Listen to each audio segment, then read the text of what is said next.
a evangelizar, tiene el agrado de presentar su programa Pensando en Voz Alta. Mi pensamiento eres tú, Señor. Programa dirigido por Francisco Oliva Barrales. Sin más que agregar, comencemos. Señor, mi pensamiento eres tú. Shalom, evangelizadores, Dios les bendiga. Bienvenidos al segundo capítulo de su programa Pensando en Voz Alta. Que la gracia del Señor Jesús sea con su espíritu, con nuestro espíritu. Y les doy las más cordiales bienvenidas. Hoy, como ustedes ya saben, este programa, el título lo dice, Pensando en Voz Alta. Aquí no hay nada pauteado, no hay un programa predefinido o un tema predefinido, sino que son pensamientos que el Señor me da, no solo a mí, sino que a los hermanos con los que por la gracia y misericordia del Señor he podido compartir. Y quiero transmitirles cosas que ellos también a mí me han enseñado, y así poder edificarnos mutuamente. Y entre esas cosas, bueno, aquí tengo el computador, voy a buscar el libro de Corintios, donde en el primer libro, la primera carta de Pablo a los Corintios, y en el capítulo 14, versículo 1. En el capítulo pasado, más que nada, hicimos una introducción sobre este programa, más o menos lo que consistía, y cómo se iba dando la dinámica del programa. Y estuve meditando ahora, dentro de este tiempo, he estado meditando acerca de los dones espirituales, en que si usted analiza la realidad de la iglesia en la actualidad, podemos ver que por lo general, no es en todos los casos, pero mayoritariamente se observa que se está haciendo mucho lucro, o más que lucro, el tema no es el lucro, sino que los dones espirituales se están exaltando sobremanera, no solamente los dones espirituales, sino que las virtudes que Dios le ha dado a algunas personas se están sobrevalorando y se están elevando a la categoría de prácticamente idolatría. Entonces, por ejemplo, esto pasa mucho en la música. La música, si bien, como todos sabemos, la música es un medio que permite transmitir filosofías, permite transmitir ideas, pensamientos. Y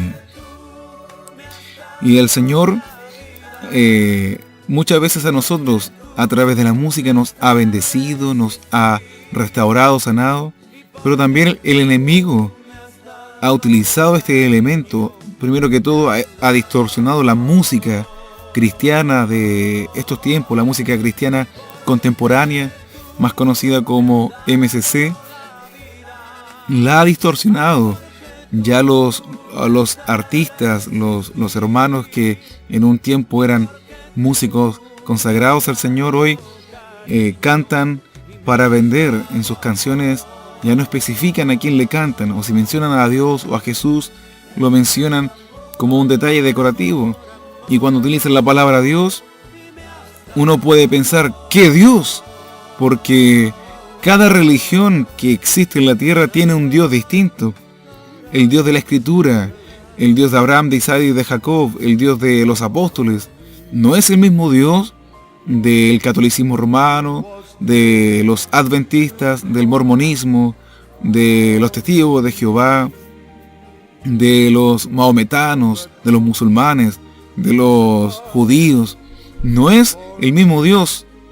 El Dios de la Escritura no es el mismo Dios de las demás religiones, pese a que las demás religiones tienen una Biblia y sus escritos aparte de la Biblia, sus tradiciones. Entonces, el tema de los dones espirituales es importante, el tema de las virtudes que Dios ha dado es importante, y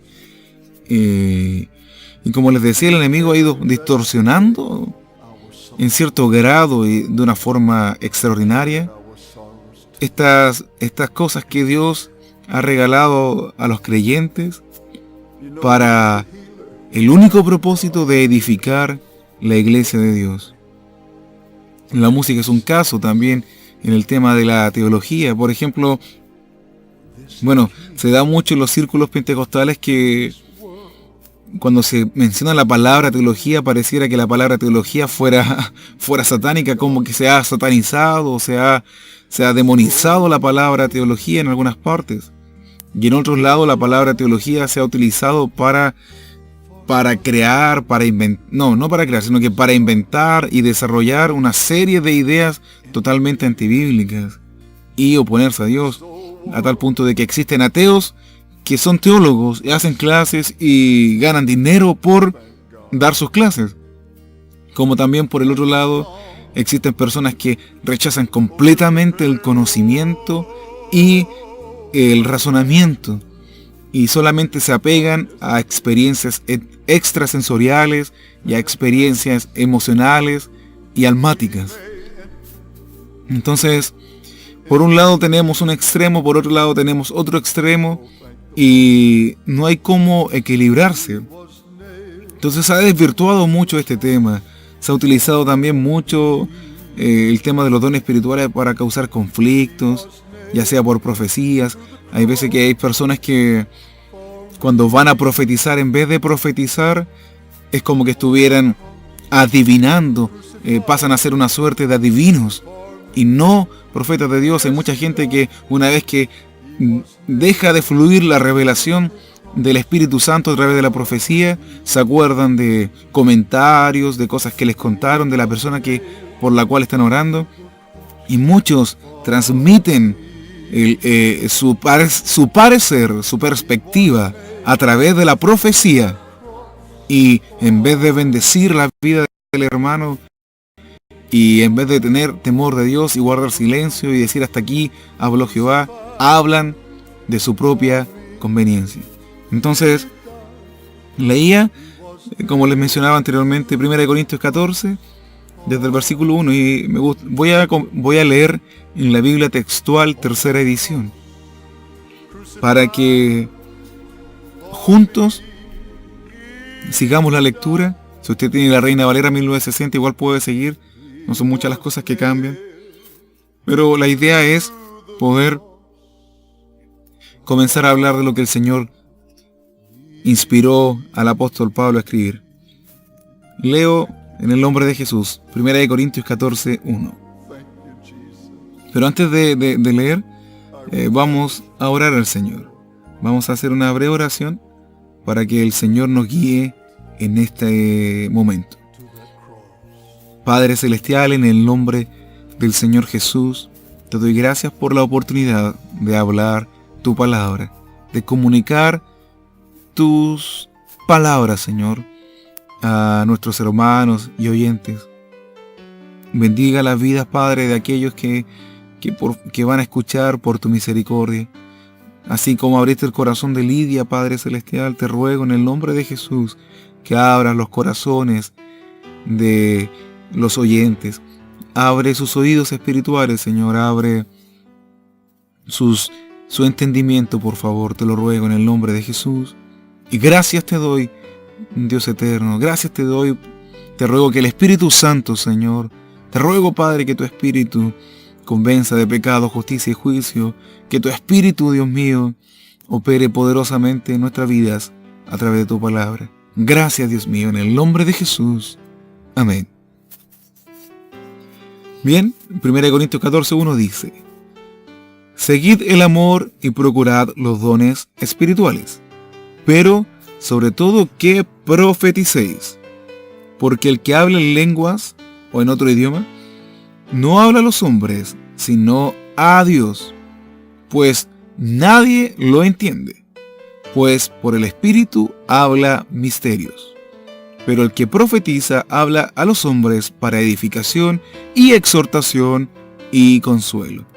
Bien, bueno, la expresión hablar en lenguas o habla en lenguas quiere decir hablar en otro idioma. Bien, vamos a buscar aquí en el griego la expresión habla, lengua, que sale aquí. Lenguas. Lengua en el griego es glosa. El vocablo griego que al español se traduce lengua es glosa. Y significa lengua, pero por implicación lenguaje, idioma. Lenguaje, idioma, dicen los diccionarios en forma general. Lengua, discurso, habla, declaración. Pero en general, glosa quiere decir idioma o dialecto, ¿ya? Entonces, en el capítulo 12, en el capítulo 13, Pablo habla acerca de que existen idiomas angelicales y idiomas humanos, o lenguajes o dialectos humanos. Entonces, hay muchas personas que el Señor les puede habilitar para hablar alemán, griego, francés, hebreo, arameo, egipcio, para hablar ruso, para hablar portugués, para hablar en latín. Existen un montón de idiomas aquí en la tierra. Un día recuerdo vi un programa de un hombre que tenía el récord mundial por hablar fluidamente en la mayor cantidad de idiomas. Y él hablaba de que dialectos, que no es lo mismo que un idioma, porque un dialecto es un lenguaje que utilizan las distintas culturas y civilizaciones. Pero un idioma es algo más formal, que tiene un abecedario, tiene un diccionario con palabras que definen, que dan el significado de las palabras. Entonces, acá el Señor nos está diciendo que podemos hablar tanto un idioma formal como un dialecto, sobre todo para aquellas personas que son misioneros, que tienen que visitar tribus, lugares lejanos, allá en África o en las selvas de distintos países, que hablan otro idioma. Yo acá en Chile, nosotros, las lenguas originarias que hay acá son el mapudungún y creo que la otra es el idioma quechua, así que no me equivoco, no estoy muy seguro, perdón por mi falta de educación en ese sentido, pero el dialecto más conocido de nuestra nación es el mapudungún, que es el idioma que hablaban los mapuches, que hablan en realidad todavía los mapuches. Una vez igual tuve la oportunidad, por la misericordia del Señor, de ir al Alto Biobío junto al grupo de hermanos de la Iglesia Metodista Misionera, y participamos en una congregación donde un hermano hizo una oración en mapudungún y se escuchaba maravilloso su oración. Fue bonito ese momento. Era gente muy muy sencilla, temerosa del Señor, se notaba. Y bueno, ahí tenemos el caso de cuando Dios entrega el don de lengua a alguna persona, a algún hermano en este caso. Tienen que ser creyentes. Los dones espirituales son para los creyentes, no para los incrédulos.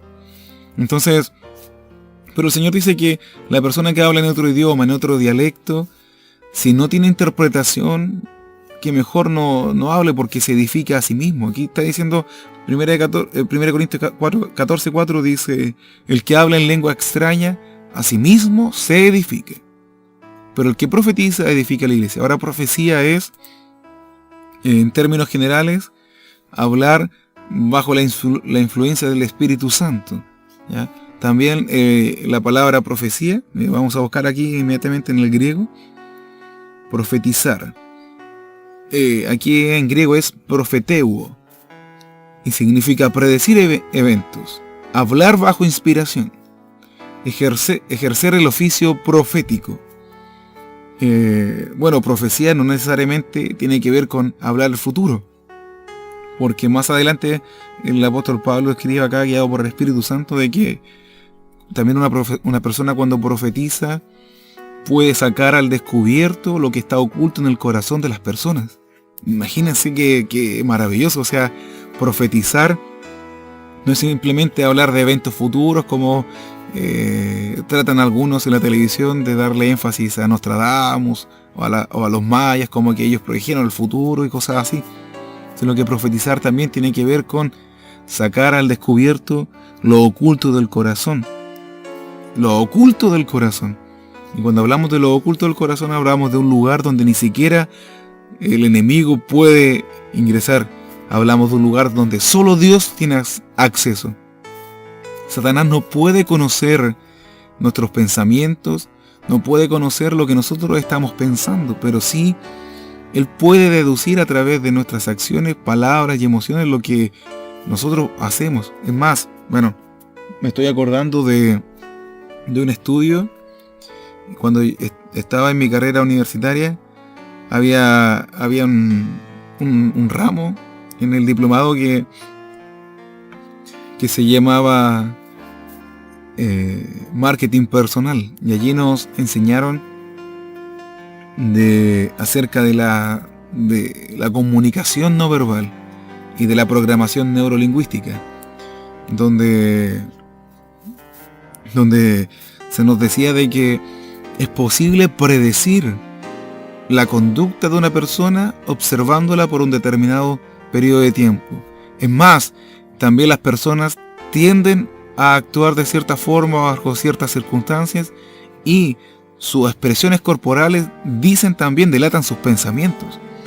Hay un estudio científico que habla de que, ustedes igual lo pueden buscar ahí en internet si tienen tiempo, de que nuestro cuerpo está hecho para decir la verdad. Esto es increíble. Cuando una persona está mintiendo, se le acelera el corazón, puede fluir una pequeña transpiración en el rostro, se puede ruborizar, sus pupilas se dilatan, en fin, ocurren un montón de microexpresiones en nuestro cuerpo, y también de procesos en nuestro cuerpo que son imperceptibles a simple vista, a no ser que estemos frente al ojo de un experto en detectar mentiras, y que existen ese tipo de personas. Y Satanás puede en cierta forma saber, en cierto sentido, en algún momento, si un ser humano común y corriente puede, a través del estudio de una persona, saber lo que esa persona está pensando en ese momento. Bueno, no saberlo al 100%, sino que puede deducir un pensamiento, pero no conocer el pensamiento. O sea, igual Satanás es limitado en ese sentido. Él podría deducir un pensamiento que una persona tiene, pero no necesariamente él va a estar en lo correcto. Puede que la persona esté pensando otra cosa completamente distinta. Satanás no tiene acceso a los pensamientos.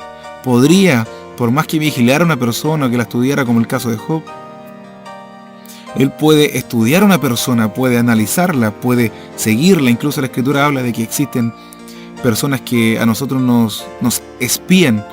La Escritura habla de espías, que son como seres espirituales que nos siguen y que tratan de escribir y que escriben qué cosas nosotros hacemos durante el día, cómo nos desenvolvemos, nos siguen, nos persiguen. A donde quiera que vayamos, nos están ahí vigilando, como los espías que existen en el mundo físico.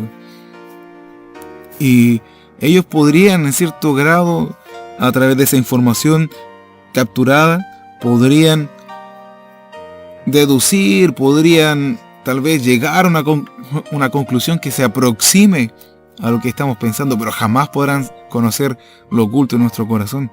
Y eso lo sabe Dios, y a través de la profecía el Señor revela, o sea, saca a la luz lo oculto de los corazones.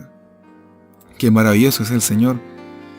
No hay nadie que se lo compare, nadie que se le compare, nadie que se le iguale. Satanás, por más que quiera hacerlo, jamás va a poder ingresar a lo oculto del corazón de los seres humanos. Solamente Dios lo puede hacer. Bueno, también me estoy acordando, estoy pensando en voz alta, me estoy acordando de Sansón. Cuando Sansón, dice la Escritura de que él se involucró sentimentalmente con Dalila en una relación, y Dalila día tras día lo cargoseaba, acá en Chile decíamos lo mosqueaba, o sea que era como una mosca mientras él estaba comiendo. Cada día lo presionaba, le insistía: Sansón, dime, ¿cuál es el secreto de tu fuerza? Por favor, quiero saberlo, dímelo, no me amas, ay, por favor, dímelo. Así estaba Sansón, presionado bajo Dalila con estas palabras. Y llegó un momento en que la Escritura relata de que el alma de Sansón fue reducida a mortal angustia por la insistencia de esta mujer. Y lo voy a buscar, eso creo que está en Jueces 16, si es que no me equivoco. Espero no equivocarme, Sí, es Sansón, Jueces 16. Y aquí está, lo encontré en Jueces 16, versículo 15. Voy a leer el 15 en adelante. Y ella le dijo, refiriéndose a Dalila: ¿cómo dices, yo te amo, cuando tu corazón no está conmigo? Así le decía a Dalila. Ya me has engañado 3 veces y no me has descubierto aún en qué consiste tu gran fuerza. Esa fue lo que dijo Dalila. Ahora el versículo 16, veamos lo que dice. Y aconteció que, presionándole ella cada día con sus palabras e importunándole, su alma fue reducida a mortal angustia. Y después de eso, ¿qué hizo esta espía enviada por Satanás? Sansón le descubrió pues todo su corazón y le dijo: nunca a mi cabeza llegó navaja, porque soy nazareo de Dios desde el vientre de mi madre. Si fuere rapado, mi fuerza se apartará de mí, y me debilitaré, y seré como todos los hombres. Viendo Dalila que él le había descubierto todo su corazón, envió a llamar a los principales de los filisteos, diciendo: venid esta vez, porque él me ha descubierto todo su corazón. Bien, acá en este texto que estamos leyendo se cumple lo que les mencionaba anteriormente, de que el enemigo tiene la capacidad de poder deducir más o menos, de acuerdo al comportamiento de una persona, qué podría estar pensando. Pero si él ejerce presión, como lo que le hizo Dalila a Sansón, la persona termina cediendo y abriendo y descubriendo todo su corazón. Y así firmando su sentencia de muerte. Frente al enemigo, obviamente. Entonces, pero el Señor no tiene para qué ejercer presión, no tiene para qué molestar, mosquear una y otra vez a las personas, sino que con tan solo el don profético, el don de profecía sobre el creyente, al instante el incrédulo puede su corazón ser descubierto y glorificar al Señor. Mire, voy a estar acá, mire, en 1 Corintios 14, 24, leo esto y dice, leamos el 22 en adelante. Así que las lenguas, los dialectos o los idiomas son por señal, no a los creyentes, sino a los incrédulos. Pero la profecía, no a los incrédulos, sino a los creyentes.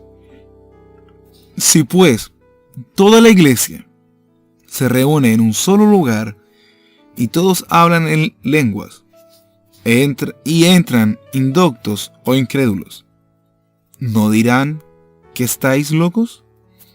Pero si todos profetizan y entra algún incrédulo o indocto, por todos es convencido, por todos es juzgado. Lo oculto de su corazón se hace manifiesto, y así, postrándose sobre el rostro, adorará a Dios, declarando que verdaderamente Dios está entre vosotros. Entonces, el don de profecía, al igual que el don de lengua, son importantes. Son maravillosos estas habilidades que Dios da a los creyentes, y en cierto sentido también los dones espirituales, estos dos en particular, son como los más vistos dentro de las congregaciones. Si bien existe una lista un poco más larga de dones espirituales,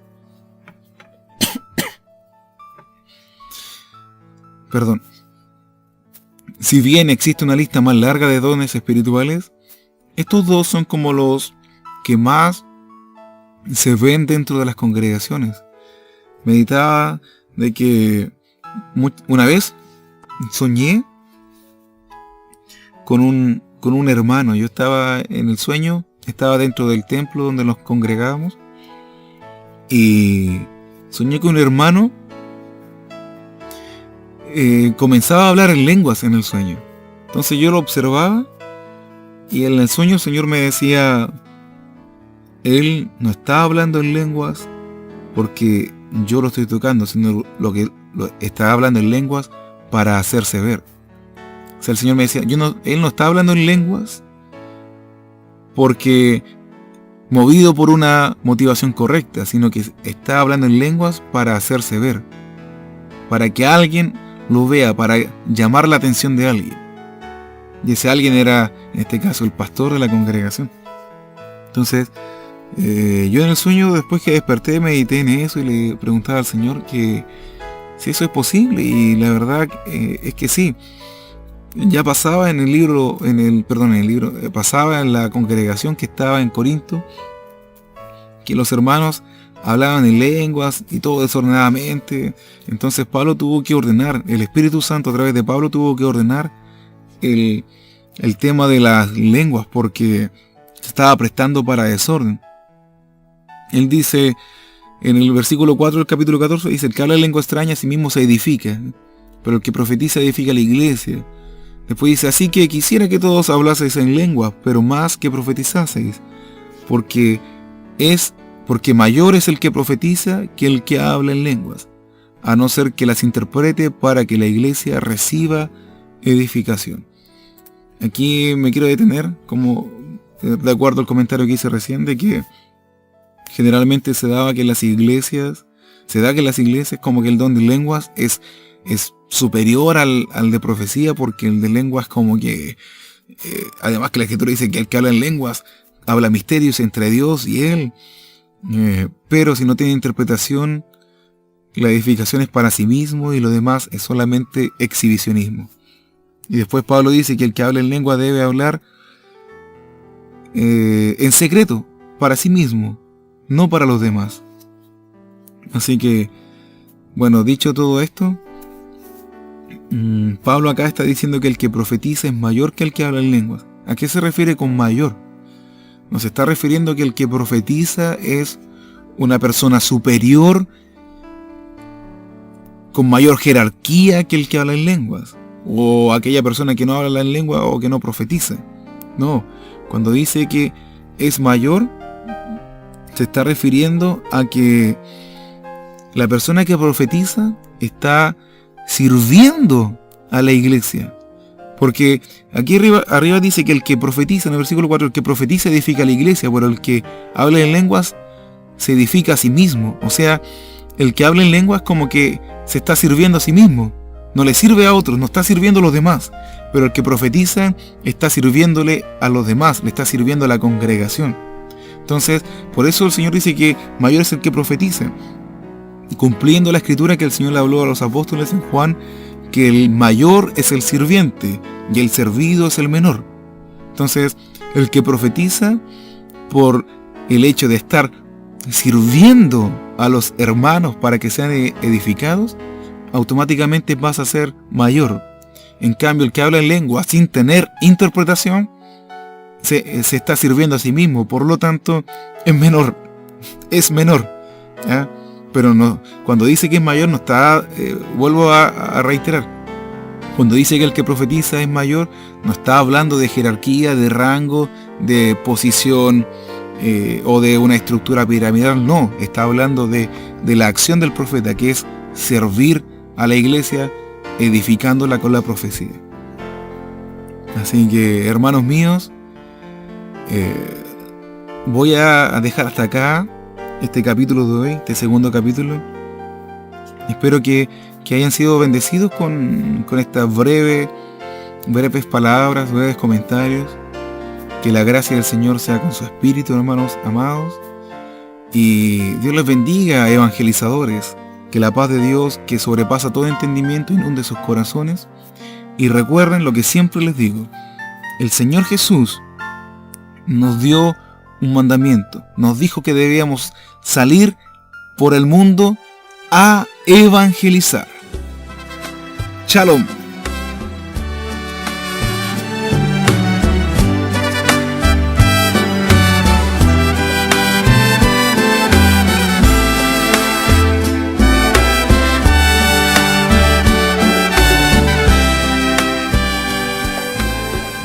Mi pensamiento eres tú.